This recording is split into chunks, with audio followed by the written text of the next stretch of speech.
आज हम एक बहुत ही गंभीर और दुखद हादसे पर बात कर रहे हैं। एयर इंडिया की उड़ान AI 171 का क्रैश। हाँ, ये वाकई एक झकझोर देने वाली घटना है। हमारे पास इस दुर्घटना और इसकी जो शुरुआती जांच हुई है उससे जुड़ी कुछ जानकारी है, तो देखते हैं कि इन स्रोतों से क्या पता चल रहा है। बिल्कुल। देखिए, जानकारी के मुताबिक ये घटना हुई 12 जून को। एयर इंडिया का एक बोइंग 787-8 ड्रीमलाइनर विमान था। अच्छा। उड़ान संख्या AI 171 अहमदाबाद से लंदन जा रही थी। विमान में 230 यात्री थे और 12 क्रू सदस्य। यानी कुल मिलाकर 242 लोग सवार थे, लेकिन सफर शुरू होने के कुछ ही देर बाद, मतलब शायद कुछ ही मिनटों बाद। हाँ, बिल्कुल। रिपोर्ट्स यही बताती हैं कि टेक ऑफ के चंद मिनटों के अंदर ही विमान ने बहुत तेजी से, मतलब अचानक से ऊंचाई खोनी शुरू कर दी। और फिर वो भयानक हादसा हुआ। विमान सीधा गया और हवाई अड्डे के पास ही एक मेडिकल कॉलेज की इमारत थी, उससे टकरा गया और टक्कर इतनी जबरदस्त थी, बताया जा रहा है कि विमान में फौरन आग लग गई। इससे तो बचाव का काम बहुत ही मुश्किल हो गया होगा। बेहद मुश्किल। और नतीजा बहुत भयानक रहा। विमान में जो 242 लोग थे, उनमें से 241 की जान चली गई। लगभग सभी। और क्या सिर्फ विमान में ही? नहीं, दुख की बात यह है कि जमीन पर भी, मतलब उस इमारत में जहां विमान टकराया, वहां भी 5 लोगों की जान चली गई। हे भगवान, ये तो। लेकिन मैंने सुना है कि इस पूरी तबाही में एक चमत्कार भी हुआ। हाँ, ये बात अविश्वसनीय लगती है पर सच है। विश्वास कुमार रमेश नाम के एक यात्री थे।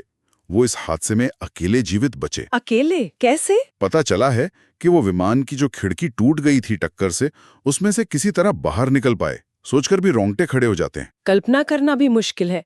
जाहिर है इतने बड़े हादसे के बाद फौरन जांच शुरू हुई होगी, सबूत जुटाने का काम। हाँ, बिल्कुल। सबसे पहले और सबसे जरूरी होते हैं ब्लैक बॉक्स। वो हादसे के फौरन बाद ही बरामद कर लिए गए। अच्छा, ब्लैक बॉक्स। इसमें वो फ्लाइट डेटा रिकॉर्डर और कॉकपिट वॉइस रिकॉर्डर होते हैं, है ना? सही कहा। एक में विमान के सारे तकनीकी आंकड़े रिकॉर्ड होते हैं, मतलब स्पीड, ऊंचाई, इंजन की परफॉर्मेंस वगैरह। और दूसरे में CVR में, कॉकपिट में पायलटों की बातचीत रिकॉर्ड होती है। ये दोनों जांच के लिए बहुत अहम होते होंगे। हाँ, इनसे ही पता चलता है कि आखिरी पलों में क्या हुआ था। और जांच कौन कर रहा है ये भी अहम है। भारत की टीम तो है ही, हाँ। साथ में अमेरिका की भी मदद ली जा रही है। उनकी जो एजेंसीज हैं, NTSB और FAA। NTSB मतलब नेशनल ट्रांसपोर्टेशन सेफ्टी बोर्ड। हाँ, वही।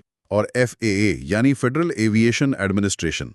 ये दोनों ही एविएशन हादसों की जांच में दुनिया की जानी मानी संस्थाएं हैं। तो इनका अनुभव काम आएगा। अच्छा, तो शुरुआती जांच किस तरफ इशारा कर रही है, मतलब किन वजहों पर फोकस है? देखिए, अभी तो सब शुरुआती दौर में है, लेकिन जो आम तौर पर देखा जाता है, जांचकर्ताएं इंजन में किसी खराबी की संभावना देख रहे हैं। इंजन फेलियर हो सकता है, या फिर फ्लैप्स की स्थिति।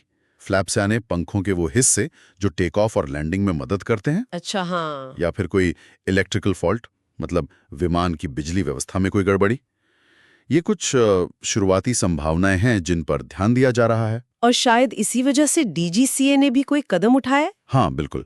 भारत का जो सिविल एविएशन रेगुलेटर है, DGCA यानी directorate general of civil aviation, उन्होंने एहतियात के तौर पर एक बड़ा फैसला लिया है। क्या? उन्होंने भारत में जितने भी बोइंग 787 ड्रीमलाइनर विमान ऑपरेट हो रहे हैं, उन सब की सुरक्षा जांच के आदेश दिए हैं। ये तो जरूरी कदम लगता है। मतलब ये हादसा वाकई बहुत बड़ा था। पिछले दशक का शायद सबसे भयानक हादसा बता रहे हैं इसे। हाँ, देश भर में इसका बहुत गहरा असर हुआ है।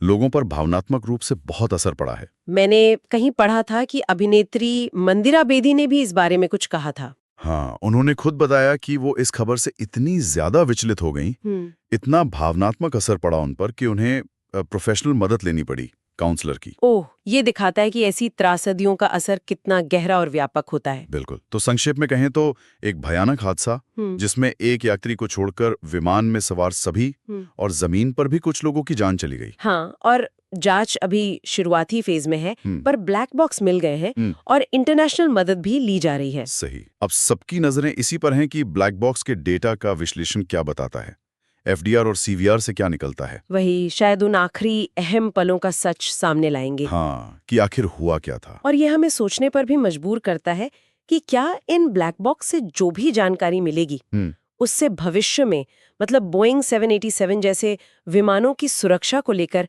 उनकी प्रक्रियाओं में कोई बदलाव आएगा। इस पर जरूर गौर करना हो।